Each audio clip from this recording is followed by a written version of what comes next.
Hi everyone, it's Carrie, aka Nerdy Girl Crates, and welcome back to my channel. Today is Manga Monday Reviews, and we're going to take a look at one monster of a new manga series, which is Kaiju number 8 by Naoya Matsumoto. And this, let me tell you, if you're a fan of Kaiju, this takes a completely different approach than what you're used to. So let me give you a little bit of the synopsis. With the highest kaiju emergence rates in the world, Japan is no stranger to attacks by deadly monsters.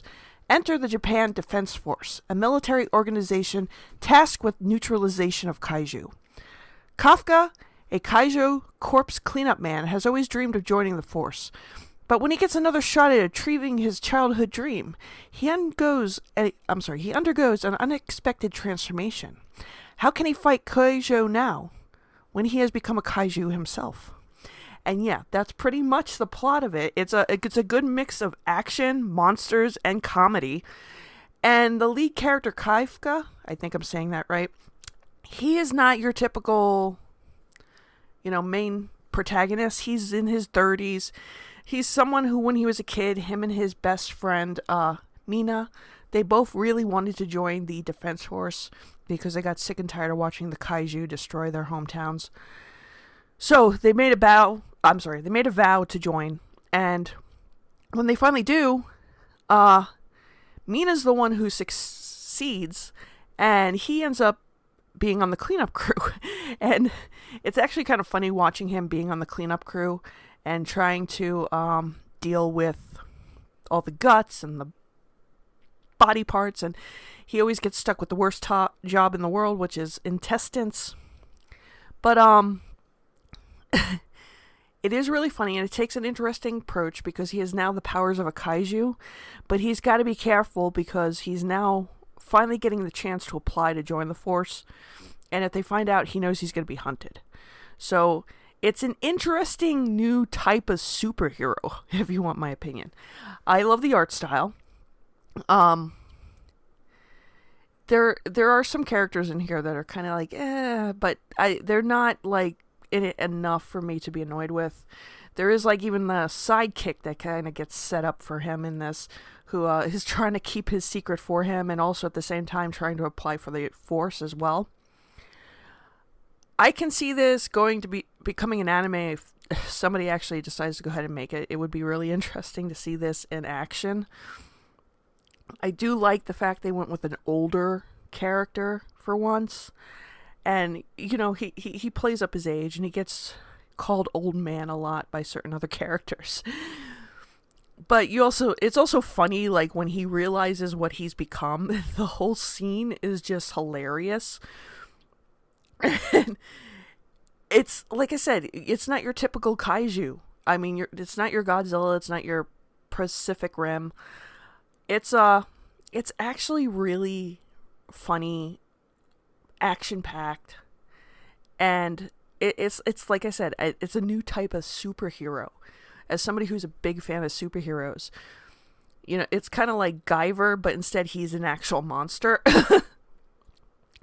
And you see him trying to balance this out with trying to also, keep up his personal life and succeed at joining the team,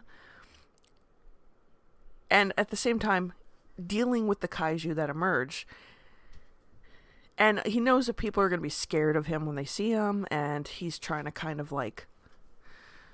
figure out, how can I do this without getting killed by the people I'm trying to save? But it is a really, really interesting read, and I would highly recommend it. I know the next one is coming out, I believe April is what Right Stuff said. I could be wrong. So this is a continuing series, and I'm excited about that.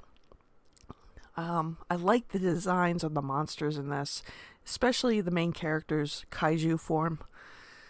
As you can see, it's right there on the cover, so there's no spoilers. But it's a lot of fun. And happy I wasn't really let down. Hoping the next couple volumes will stay the course. there have been some stuff where I've read the first volume and then it ends up falling out with the second and third. I know that's why they always say to do 3 volumes when you're trying to get into a series, but there's such a long wait between the series, and I know, you're all going to say, but why aren't you trying digital, Carrie? I don't mind digital. I've been reading One Piece in digital on there only because I can't get a hold of the manga, but I really prefer having a book in hand. I am old. I'm a Gen Xer. So it's I don't know, there's something about holding a book and going through it. It's especially when you're somebody like me who is a comic book fan, you rather have the floppy in hand going through the pages and looking at the characters. Digital can be like temperamental sometimes. So that's why I have not read the next chapters of Kaiju yet on digital, because I really rather have the book. I mean, I might if the wait takes too long. But it is a series I do recommend. If you haven't gotten it yet, it is still available. I've seen it on Amazon. I've seen it on Right Stuff. So I do recommend you go and grab it if you're looking for a really interesting and different take on a kaiju story. I also want to apologize for sounding weird. I recently got braces, so I'm going to be whistling a lot in my voice. So if I sound odd, I apologize.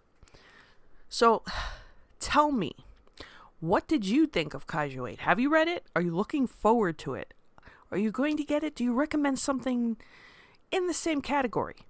What other Kaiju stories have you been checking out? Go ahead. Don't be afraid to comment down below. Don't forget to like, share, and subscribe. I will see you on the next video. Bye.